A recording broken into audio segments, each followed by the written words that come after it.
Welcome to another episode of Scrapbook TV.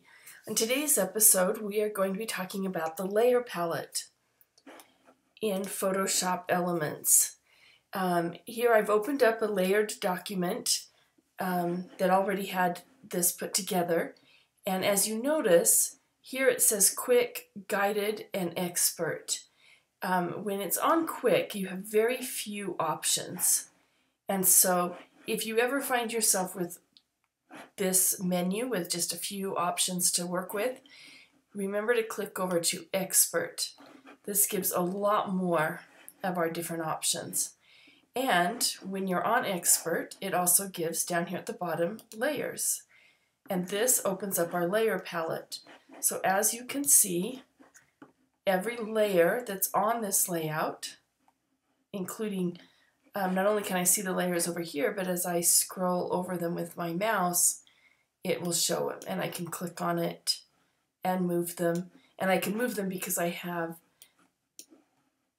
oh, sorry about that. I have this little one here selected, the Move tool. If it's the Hand tool, you can't move things with that. But this, to select and move, you want to make sure you have I don't know, a little compass looking thing with an arrow, and that is the Move tool selected. So now we're just going to look at a few things here on our layer palette. So this is the eyeball here next to it, and you can apply that to any layer to take it off.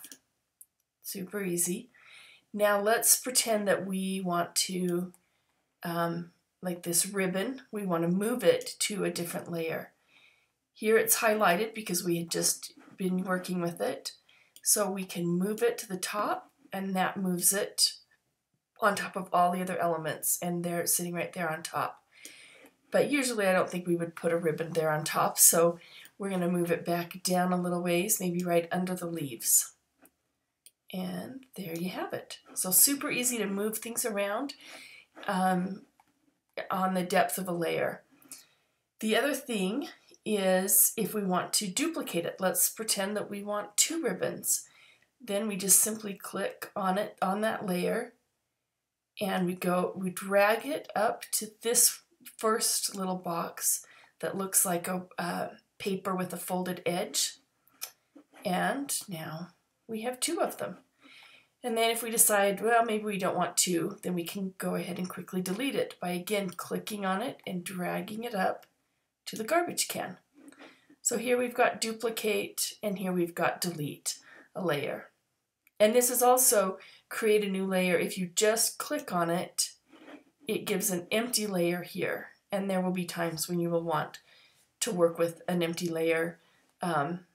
So that makes it really nice. So we'll just delete that extra layer right now, but there we go. Now next to the ribbon layer, we have this little eyeball, and that just simply, the layer's still there, we just don't see it. So that's really nice if you want to save something and you want to save it without it, but you don't want to get rid of it, and then you want to turn it back on.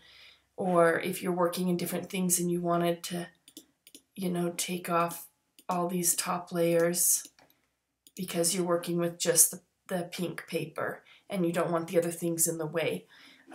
There are a lot of times where it comes in handy to use the eyeball. So that's where you would find it there. To lock a layer, if we didn't want this ribbon to be moved, it's highlighted, we just click on the lock. And now we can move other things, but we can't move the blue layer. So, and then to unlock it, just make sure that that ribbon is highlighted and click back again on the lock up there. The other things we might get into in future ones, but those are the main things on here, those main three things that I want you to know about. And probably the last thing we're going to talk about is this opacity button. It's at 100%, so we have this pink paper highlighted. Right now we are seeing 100% of the paper.